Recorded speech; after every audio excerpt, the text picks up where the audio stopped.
O vídeo a seguir foi editado e retirado todo o conteúdo sobre carnaval. Esta edição é de hoje, terça-feira, 21 de fevereiro de 2023. Boa noite. Boa noite. A chuva forte volta a assustar o litoral norte de São Paulo. Já são 46 mortos, quase todos em São Sebastião. Prosseguem as buscas por dezenas de desaparecidos nos locais mais atingidos. Parte da Rio Santos é liberada e turistas começam a deixar a região. As doações chegam para dar alívio a quem perdeu tudo. E o que as cidades precisam fazer para lidar com os eventos climáticos extremos? Você vai ver também. O presidente russo suspende acordo com os Estados Unidos sobre armas nucleares. O presidente americano afirma que a Rússia não sairá vitoriosa na Ucrânia. O Jornal Nacional está começando.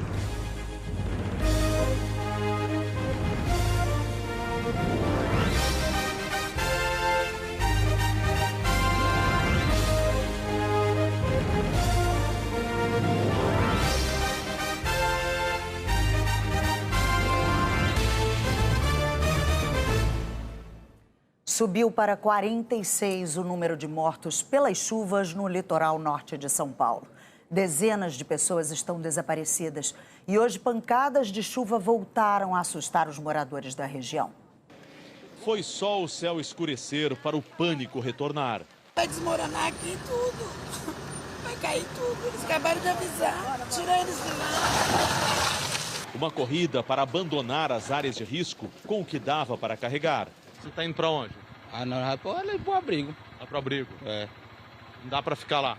Não, chover é pra sair, né? Perigoso. Tá preocupado com esse tempo aí, né? É, fechou o tempo, tem que sair. Essa aqui é a equipe que estava lá no alto do morro, procurando aquela família, um casal e uma criança que estão desaparecidos. Eles agora tiveram que descer porque o tempo está fechado, o tempo fechou. Eles estão bem cansados, dá para ver pela imagem, o pessoal que está trabalhando duro lá em cima, mas com risco de um novo deslizamento, com risco da chuva, eles tiveram que descer e suspender os trabalhos por enquanto. É um local muito inseguro e novas chuvas podem complicar e causar novos deslizamentos, colocando em risco nossas equipes. Por enquanto, nenhum sinal das pessoas que vocês estão procurando? Ainda não, temos umas localizações, os cães nos ajudaram a verificar alguns locais, mas estamos procurando. É um trabalho muito exaustivo, um trabalho muito minucioso, tendo em vista a quantidade de terra que desceu aí com o deslizamento. Com a situação complicada na região, mais cedo, alguns turistas que não conseguiram sair da praia pela estrada contrataram helicópteros para voltar para casa, como relatou o repórter do G1, André Cato. Esses voos custam até R$30 mil pelos relatos que a gente coletou aqui e eles não vêm vazios. Instituições aproveitaram para arrecadar insumos lá em São Paulo. De lá, esses helicópteros já bem carregados, deixam insumos e as pessoas que contrataram esse serviço embarcam por aqui e voltam para São Paulo. Esse é o trajeto. A gente pode ver aqui, ó, algumas malas, pessoas esperando, e é um helicóptero que carrega até 8 pessoas. Então, as pessoas estão se organizando para conseguir voltar e sair aqui da região. Mas para quem vive aqui, a volta para casa teve que ser enfrentando a lama. Algumas ruas aqui estão intransitáveis para carros pequenos, a pé, não dá para passar. A gente vai pegar uma carona aqui com esse caminhão. Tudo bem? Com licença? A carona aqui. O pessoal está indo lá ver em que situação ficaram os carros, as casas. Eles estão voltando agora pela primeira vez depois do temporal, né? Agora eu vou lá, a casa está interditada, mas vou tentar retirar as minhas coisas. Para poder passar por alguns lugares, precisa de um carro alto. Dá uma paradinha aí, por favor. Para aí. Segura! E aí, como é que tá a situação de vocês? Pararam aí? Parou. Enguiçou o carro? É, não funciona não. Tá muito difícil passar por aqui, né? Tá complicado. É não só aqui, em todo lugar, né? Tá complicado. Agora a gente conseguiu chegar aqui numa rua que dá para ver os estragos. É ainda difícil passar por aqui. Tá, a lama tá muito mole, muito difícil mesmo, mas o pessoal tá indo lá para ver os estragos. E olha só a situação do pessoal da eletricidade, com o pé na lama, para tentar religar a luz, porque caíram os fios. A situação está bem complicada, difícil para todo mundo, até para as equipes de resgate, para o pessoal que trabalha aqui. tentando fazer a vida das pessoas que moram, dos turistas, voltar ao normal também está bem difícil. A destruição causada pelo temporal também provoca desabastecimento nos supermercados da região. Ao ver a situação, esse chefe de cozinha resolveu ajudar. Ele montou uma força-tarefa com mais de 60 voluntários e está distribuindo marmitas para quem está trabalhando nas operações de resgate e também para os moradores. Apareceu muitos voluntários, cada um trouxe um pacote de arroz de casa, o que tinha em casa, e nós preparamos ontem mais de 8.000 marmitas e distribuímos para as pessoas de vulnerabilidade social. Equipes de resgate e moradores continuam as buscas por desaparecidos na área mais castigada pelos temporais. Desde cedo essa vila de pescador aqui na Barra do Saí está bem cheia. São pessoas, a maioria turistas, que vieram passar o carnaval aqui e agora estão tentando voltar. Ninguém sabe quando a máquina vai passar, se ela vai passar, se ela vai... quando a gente pode sair daqui. Essa daqui é uma das ruas que dão acesso ao ponto onde houve um dos desmoronamentos. Fica bem ali, ó. A gente vai tentar chegar até lá em cima.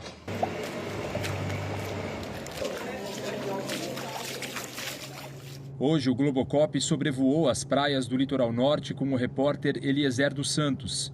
Os deslizamentos parecem grandes cicatrizes abertas no meio da mata.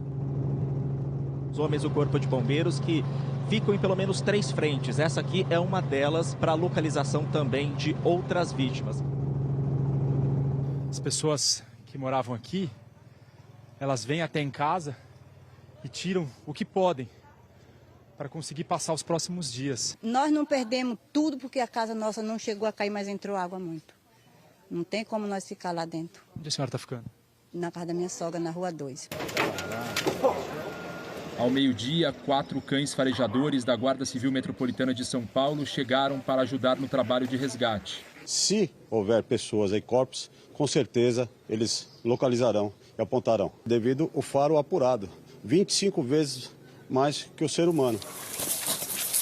A gente está chegando de novo aqui no ponto onde se concentram as buscas.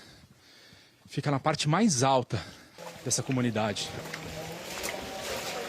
É um trabalho muito difícil que avança lentamente, ó. Que é o tamanho das árvores que vieram abaixo, ó. Eu estou resgatando meu filho e a minha nora. Quantos anos tinha seu filho? Meu filho tinha 21, estava com 4 meses casado. E eu estou aqui pelo amor de todas as famílias. Do meu filho, da minha nora e de todos, meu. Eu tenho que tirar meu filho para dar um enterro digno para ele. Técnicos do Instituto de Pesquisas Ambientais do Governo de São Paulo vistoriaram as encostas para avaliar o risco de novos deslizamentos. Havendo um indício de movimentação da terra, as equipes são orientadas a deixar o local. Técnicos da Anatel também estão rastreando o sinal de celular na região. Com o nosso equipamento, possível sinal de celular de pessoas que possam estar soterradas em uma profundidade menor. Onde o sinal apontar mais forte é onde tem um celular ligado buscando operadora. E aí a gente consegue ver, indicar para o pessoal para ver com um canil, sentir cheiro ou faro de pessoas que possam estar soterradas. 10:50 da tarde, as equipes parecem ter encontrado uma vítima bem naquele ponto. Dá para perceber que um dos voluntários usa uma marreta para tentar quebrar a laje e acessar esse ponto. 1h20 da tarde, as equipes de resgate acabam de retirar mais um corpo dos escombros. Infelizmente, mais uma vítima localizada nessa tragédia no litoral norte de São Paulo. Volta a chover forte aqui na Barra do Saí. A gente então vai ter que sair dessa região e voltar para a parte de baixo, porque aqui onde o morro fica mais íngreme, começa a ficar perigoso. Nesse momento, 4 da tarde, as buscas então vão ser interrompidas. Não se sabe até quando, pelo menos até que o tempo volte a firmar. As autoridades montaram uma operação nas estradas para facilitar a saída dos turistas. Pela manhã, o fluxo na rodovia no sentido São Paulo era intenso. Nesse trecho, na saída de Bertioga, o motorista encontrou uma enorme fila de carros. Ontem a orientação era para os turistas ficarem na região, mas hoje o Departamento de Estradas de Rodagem conseguiu liberar o tráfego em alguns pontos. Obviamente a gente está acompanhando a situação de chuva para interromper essa operação, caso seja necessário, caso a gente perceba que não há segurança, mas o ideal é que a gente possa deslocar o maior número de pessoas. Até porque a gente precisa agora diminuir a pressão sobre a necessidade de mantimentos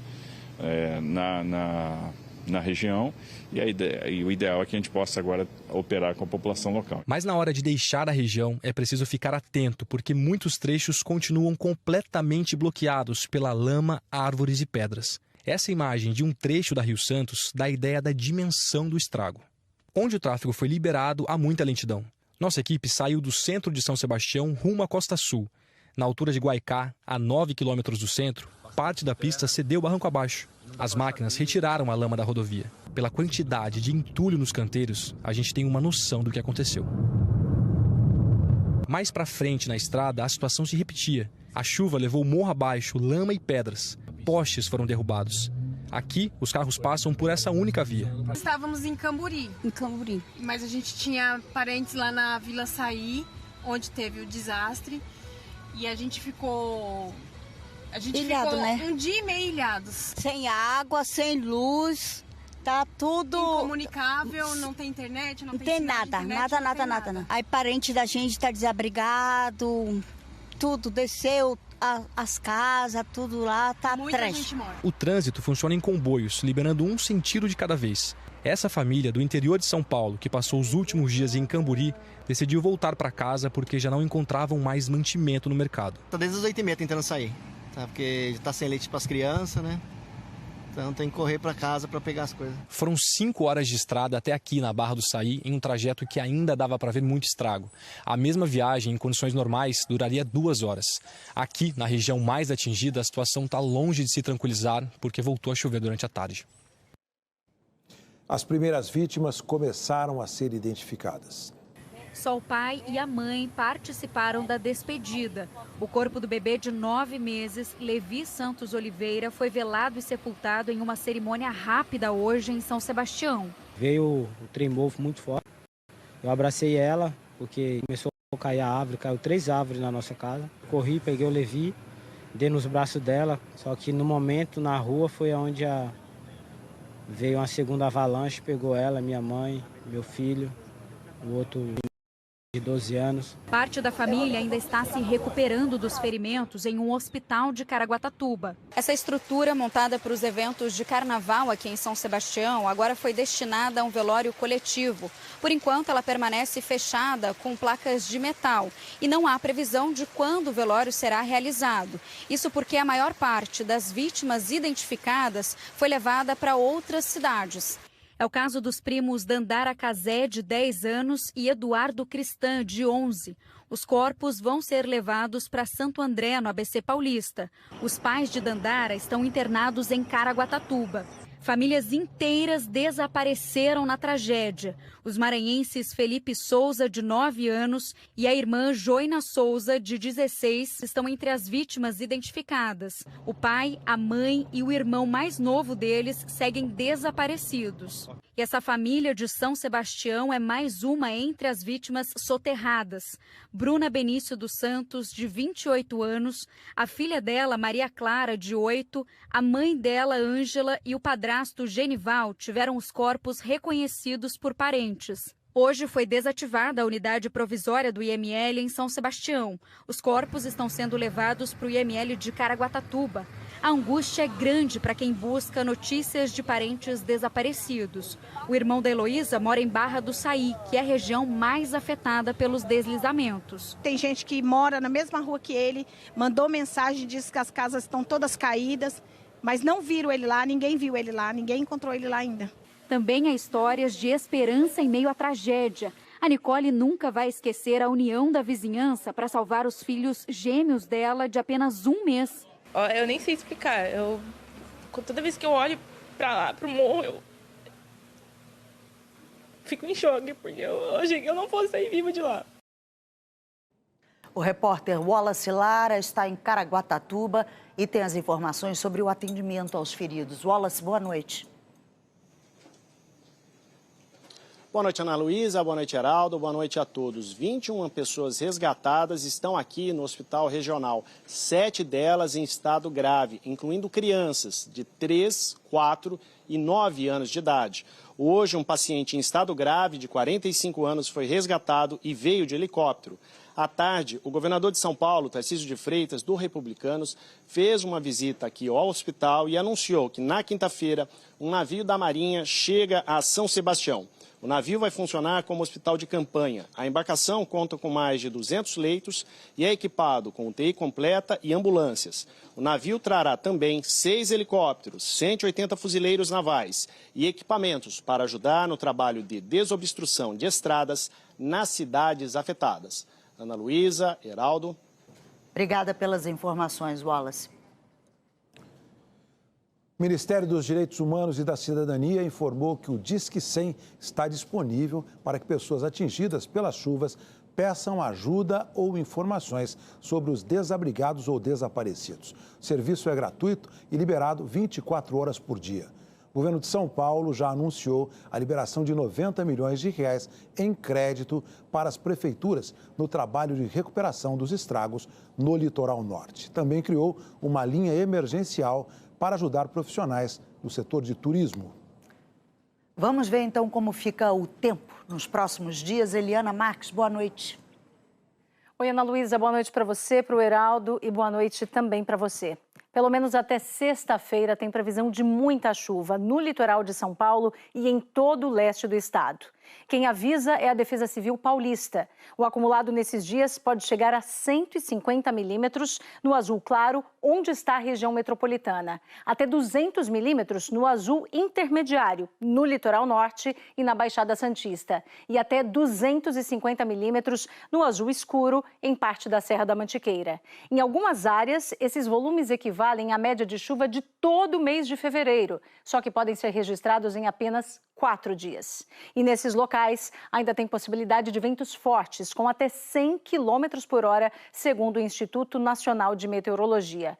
Amanhã há risco de temporal também em grande parte do interior paulista, no sul de Minas Gerais e do Rio de Janeiro e na maior parte do Paraná, além dessa faixa que vai do litoral de Pernambuco até a divisa do Maranhão com o Pará.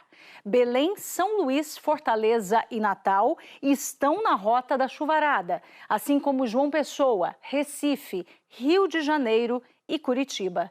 Tempo firme no oeste do Rio Grande do Sul, do norte de Minas até o sul da Bahia e na divisa da Bahia com Sergipe, Alagoas e Pernambuco.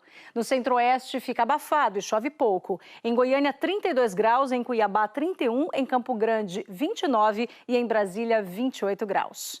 No Rio, o calor aumenta nos próximos dias. No domingo, a máxima prevista é de 38 graus, com pancadas de verão todos os dias. E elas tendem a ser mais volumosas em Curitiba e em Belém, principalmente até sexta-feira.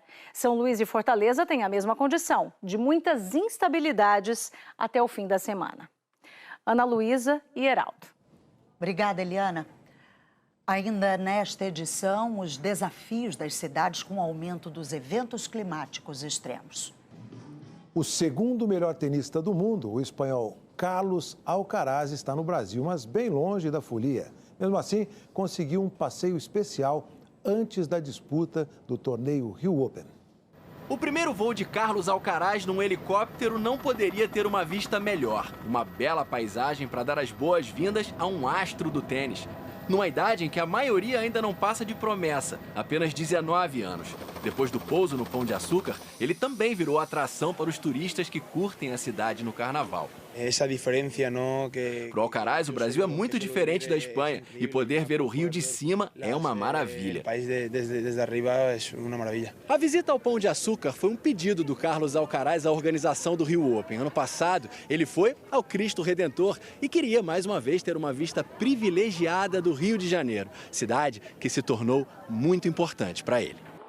No Rio Open do ano passado, ele era apenas 29º no ranking mundial e saiu campeão. A partir daí, tudo começou a acontecer rápido para ele.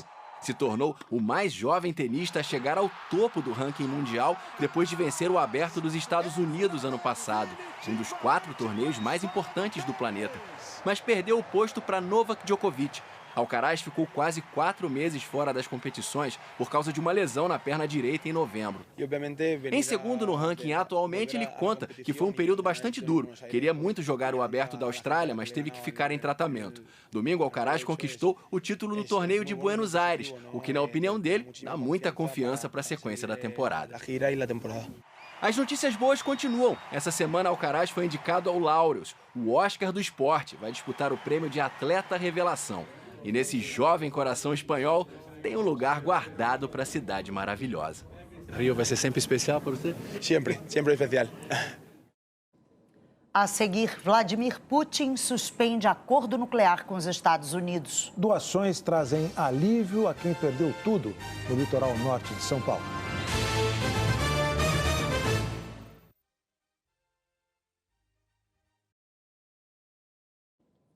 No discurso anual à nação, o presidente Vladimir Putin anunciou hoje a suspensão de um acordo da Rússia com os Estados Unidos que limitava os arsenais nucleares dos dois países. Na Polônia, Joe Biden disse que a Ucrânia nunca representará uma vitória para os russos. Faltam 3 dias para que a guerra na Ucrânia complete 1 ano. A proximidade desta data também provoca medo. A partir de amanhã, os estudantes ucranianos vão assistir às aulas de casa para se proteger de possíveis ataques. O presidente Vladimir Putin hoje mandou recados ao mundo. Num discurso de 2 horas, criticou o Ocidente e anunciou a suspensão do último tratado sobre a redução de armas nucleares, ainda em vigor com os Estados Unidos. Os americanos exigem inspeções regulares de locais estratégicos de armas nucleares da Rússia, mas não dão permissão para a inspeção dos locais deles, disse Putin, e acrescentou: se os Estados Unidos se atreverem a testar armas nucleares, nós também o faremos. O Tratado Novo START foi assinado em Praga em 2010 e foi prorrogado em 2021 por mais 5 anos, logo depois da posse do presidente dos Estados Unidos. Ele limita o número de ogivas atômicas estratégicas que os dois países podem implantar e de mísseis e bombardeiros terrestres e submarinos para lançá-los. Vladimir Putin abriu uma frente religiosa de ataques ao afirmar que as igrejas ocidentais não respeitam os livros sagrados. Diz que o Ocidente está transformando um conflito local numa guerra global para destruir a Rússia. Putin declarou que a guerra continua e que a economia do país está bem. De Varsóvia, na Polônia, o presidente americano respondeu. Joe Biden disse que está pronto para defender cada centímetro do território da aliança militar do Ocidente. Os Estados Unidos não estão tentando destruir a Rússia. O Ocidente não quer atacar a Rússia. A guerra é uma tragédia e continua por escolha de Putin, disse Biden. O discurso do presidente russo provocou reações também na Europa. Em Kiev, pela primeira vez, a primeira-ministra italiana afirmou que as palavras de Putin eram pura propaganda. Enquanto isso, o enviado da China está em Moscou para falar de uma proposta de paz e deixa o mundo na expectativa de qual será o verdadeiro papel da China nesta guerra. A justiça espanhola rejeitou o pedido de liberdade provisória do jogador Daniel Alves. Ele está preso preventivamente desde 20 de janeiro, acusado de ter estuprado uma jovem de 23 anos. Os juízes alegaram que há risco do jogador fugir diante das provas já colhidas na investigação. A polícia de Mato Grosso procura 2 homens que mataram 7 pessoas num bar em Sinop, interior do estado. Segundo a PM, os 2 teriam perdido em jogos de cartas e de sinuca. Foram para casa e voltaram armados. Na sequência, começaram a atirar. Eles ainda não foram identificados. Voltamos a falar sobre a tragédia provocada pelas chuvas no litoral norte de São Paulo. O repórter Wallace Lara tem mais informações. Wallace. Ana Luísa, Heraldo, as buscas em São Sebastião estão suspensas. O Centro Nacional de Monitoramento e Alertas de Desastres Naturais informou que há risco de mais deslizamentos. há bloqueios parciais na rodovia Rio Santos e um ponto de interdição total na região da Praia Preta. Também há um bloqueio completo na rodovia Mogi-Bertioga. Algumas áreas afetadas pela chuva continuam sem internet e sem sinal de celular. Ana Luísa, Heraldo. Obrigada, Wallace. Relatórios de institutos de pesquisa já indicavam há 5 anos que mais de 2.000 moradias tinham sido construídas em áreas de risco em São Sebastião. Faz anos que foram feitos os últimos mapeamentos de áreas de risco nas regiões devastadas pela chuva. O do Guarujá é de 2007, o de Bertioga é de 2014. O mais recente é o de São Sebastião, de 2018. O relatório lista 21 áreas de risco na cidade. Eram 2.152 moradias em perigo. O bairro Juqueí foi dividido em 7 setores, 2 com risco alto, com 2 moradias. O mapeamento recomendava a remoção dos moradores pela prefeitura e uma forte fiscalização para que o local não fosse novamente ocupado. Na região da Barra do Saí, o relatório diz que as condições naturais e o nível de intervenção humana são de média potencialidade para desenvolvimento de processos de instabilização, como escorregamentos, e sugere à Prefeitura um monitoramento constante da ocupação da área. Em relação às áreas de risco do município, todas elas foram demarcadas, monitoradas, as desocupações foram realizadas, nós tivemos um trabalho de monitoramento constante. Tão logo chegou o alerta de chuvas excessivas, nós já deslocamos todas as equipes para acompanhamento, monitoramento, tanto é que até agora o nosso coordenador-chefe da Defesa Civil está no local, em Barra do Saí, Vila Saí. O diretor técnico do Instituto de Pesquisas Tecnológicas diz que o mapeamento é atualizado por pessoas treinadas pelo IPT, mas que todo o trabalho é feito em cima de uma previsão normal de chuva. Para a região, o mês de fevereiro, por exemplo, a gente esperaria de 240 a 300 milímetros em 28 dias. Foram 640 em 24 horas. Quando a gente tem um evento desse excepcional, ocorre a liquefação do solo, tem uns processos aí, entra muita água nos espaços entre os grãos e esse solo se liquefaz mais do que o comum. Então a área de atingimento ela aumenta muito mais do que quando a gente tem um período de chuva normal. Existe o método para esse tipo de ocorrência normal? Existe. É factível de se fazer? É factível. Planos assim fazem uma radiografia das áreas de risco. A partir daí, indicam ações que as prefeituras devem tomar para eliminar o perigo ou diminuir esses riscos.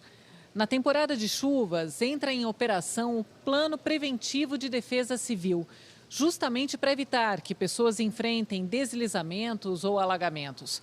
Aqui em São Paulo, o plano está em operação até o dia 31 de março em todo o estado. Se não foi possível evitar mortes no litoral norte, no Guarujá, região da Baixada Santista, a Defesa Civil agiu para retirar moradores antes que a água invadisse as casas. Os cuidados foram redobrados depois que 34 pessoas morreram durante as chuvas no verão de 2020. Dessa vez, 222 pessoas foram levadas para 2 abrigos. Elas só poderão voltar para casa quando a Defesa Civil disser que é seguro. A Defesa Civil do Estado de São Paulo declarou que apoia os municípios no levantamento das áreas de risco e que encaminha diretrizes para orientar nos planos locais de prevenção. Registros da meteorologia mostram que as tempestades no Brasil ficaram muito mais fortes e frequentes nos últimos anos. A violenta tempestade que devastou o litoral norte de São Paulo está longe de ser um fenômeno isolado. Desde outubro de 2021 foram registrados oficialmente 11 desastres causados por temporais no país. Quase 500 pessoas morreram em enchentes ou deslizamentos de terra e pedra em pouco mais de um ano. Os números são do CEMADEM, Centro Nacional de Monitoramento e Alertas de Desastres Naturais. E esse levantamento não inclui as vítimas do último fim de semana em São Paulo, onde a busca por desaparecidos continua. Nos últimos 16 meses, o Brasil registrou os maiores volumes de chuva da história em apenas 24 horas. O impacto dos desastres é decorrente de 2 fatores, né?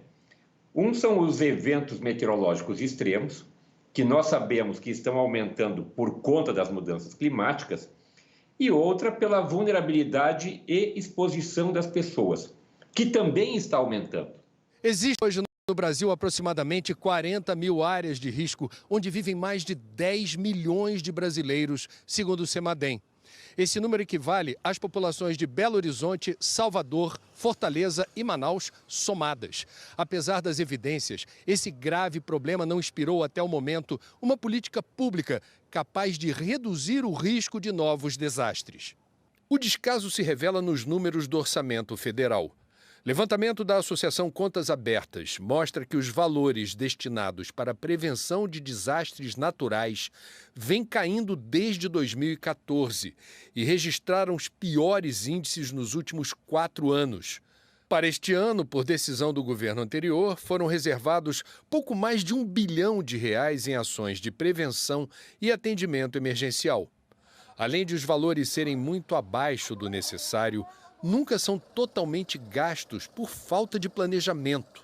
Nos últimos 13 anos, dos 64 bilhões de reais autorizados nos orçamentos, apenas 40 bilhões foram efetivamente investidos em prevenção, 63% do total. O professor do Instituto de Estudos Avançados da USP, Carlos Nobre, defende a rápida articulação de diferentes níveis de governo para resolver o problema. O maior desafio é retirar as pessoas que moram em áreas de risco. Aí é um desafio que não dá para fazer em um mês, em um ano. É muito investimento enorme, mas essa é a solução. Tem que ser uma prioridade de todos os governos, governo federal, governos estaduais, prefeituras municipais, com muito apoio, inclusive, do setor privado, para financiar tudo o que é necessário. Há soluções de mais baixo custo que poderiam evitar a ocorrência de novas tragédias no curto prazo. Uma delas é a instalação de sirenes de alerta em áreas de risco, como já existe em cidades como Rio de Janeiro, Vitória e Salvador. Fazermos com que os alertas que são emitidos cheguem às populações no momento importante, que é o momento que antecede o desastre. Que essas populações também estejam preparadas para responder a esse alerta quando ele chega. Em meio a situações tão extremas, tem sempre gente disposta a ajudar. Do helicóptero, as doações passam de mão em mão para serem distribuídas às vítimas das áreas mais atingidas pelos temporais no litoral norte paulista. A ajuda também chega de navio. Este foi enviado pela Marinha, com 50 toneladas de produtos doados. Outras 60 toneladas vieram da Receita Federal, material apreendido em operações que agora vai auxiliar as famílias desabrigadas. Na cidade de São Paulo, são vários os pontos de coleta de doações. Até agora, o Fundo Social do Governo de São Paulo e a Defesa Civil arrecadaram 30 toneladas. São os materiais básicos para atender as pessoas nesse momento. A Daniela e 15 amigos juntaram dinheiro para fazer uma compra grande e doar tudo na sede da Cruz Vermelha, que também participa da campanha. É importante e que o país inteiro devia fazer. As doações chegam o tempo todo. As famílias param o carro na entrada do depósito e vão descarregando os produtos, que são separados por item. Nesse carrinho, a gente só tem produtos de higiene e limpeza, por exemplo. Eles também fazem a divisão por prazo de validade. E nessa outra sala, os produtos vão para as caixas. Aqui, por exemplo, a gente tem macarrão que vai ser doado para as vítimas das enchentes. A mobilização envolveu também as escolas de samba. No dia tenso da apuração, os foliões encontraram tempo para recolher mantimentos para aqueles que perderam tudo no carnaval. A Ação da Cidadania está recebendo doações em dinheiro para que itens específicos possam chegar mais rapidamente. Itens normalmente que não chegam logo de cara são fraldas, leite em pó, itens que são fora daquela cesta padrão, né, que as pessoas entregam. Edu Lira, do Instituto Gerando Falcões, está no litoral norte e vê de perto as necessidades mais urgentes. Conseguiu arrecadar até agora 3 milhões de reais. Ainda pouco, segundo ele, diante do tamanho da tragédia. A gente está investindo rapidamente em alimentação, para as famílias desabrigadas, em higiene pessoal, em medicamento, em roupa, para que as pessoas tenham dignidade nesse momento de dor. As organizações que trabalham no socorro às vítimas no litoral paulista estão em destaque na plataforma paraquemdoar.com.br. O Jornal da Globo é depois de Onde Está Meu Coração. Boa noite. Boa noite.